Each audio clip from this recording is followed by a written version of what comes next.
مش عارفه برضو ليه احنا بنوقف حياتنا، او كأني مرحله الجواز دي هي مرحله احنا خلاص احنا كده يعني خلاص هي اتحصرت حياتنا كلها في جواز وعيال، فبقينا ولا بنفكر ولا بنطلع ولا بنروح مكان، وبقينا مستسلمين ان هي دي الحياه وخلاص.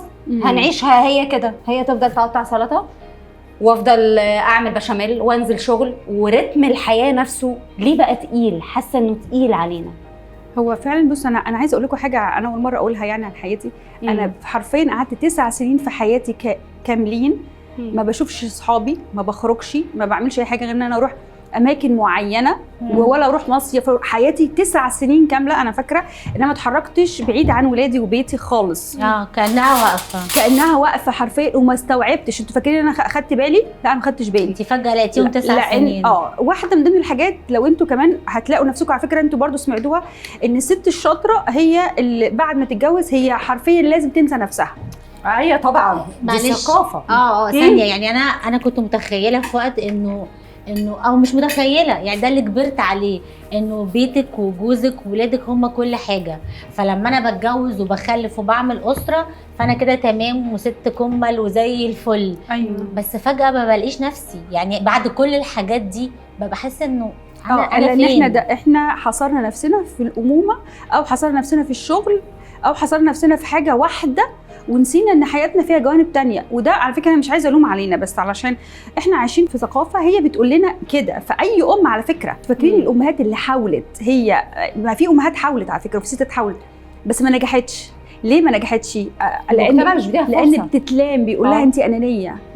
انا كنت فاكره ان في واحده صاحبتي كانت دايما تقول لي انا انزل يبقى معايا فلوس، انزل اشتري حاجه لنفسي اروح شاريها لاولادي. ليه هي بتعمل كده؟ هي بتفكر ان ده حب، بس هو مش قصه حب لاولادها، طبعا هي بتموت في اولادها. بس الفكره فيه هو عدم حب للنفس برضه، او عدم ادراك ان نفسي مهمه. على فكره هو كانها بتتسرسب، هي بتتسحب واحده واحده. يعني هي في الاول بحس انه ايه، لما هم بيضحكوا انا بضحك، لما هم بيتبسطوا انا بتبسط، لما هم بيلبسوا كأن انا لبست. يعني وكأني انا بشيل نفسي واحده، هي كأنها تيجي ايه سنه سنه، مش فجأة. لا هي مش فجأة، ولغايه لما بص اللي حصل احنا بنفور زيها، لغايه لما نكتشف ان احنا فرنا بالطريقه. ايوه بالظبط كده. خلي بالكم احنا برضو الاعلام هو يعني جزء مثلا احنا بنسمعه او حاجه. كل الثقافه الام دي بصوا فضلت ورا حتى الام المثاليه بتطلع ازاي؟ ابنها ومهندس وطلعت كل الكليات ونسيت نفسها بتتقال كده، ولبست الاسود او لبست بعد ما جوزها مات لبست اسود طول حياتها. هي دي. طب انت بقى لما تيجي كأم مثلا او كست تحاولي تطلعي بره الاطار ده، هتصدمي بانك انت ما بقيتيش ام حلوه.